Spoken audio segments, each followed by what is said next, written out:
अच्छा जी viewers, some time ऐसा ही होता है कि हम कुछ भी चीज़ खाते हैं, हमारे मुंह का जायका भी कड़वा होता है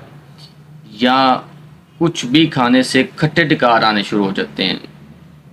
या ऐसे लोग जो बाहर के खाने अमूमन खाते रहते हैं या ओवर ईटिंग करते हैं,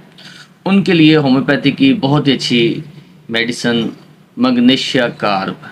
30 टेंसी में 5-5 कतरे 3 टाइम पानी में डाल के पिएं।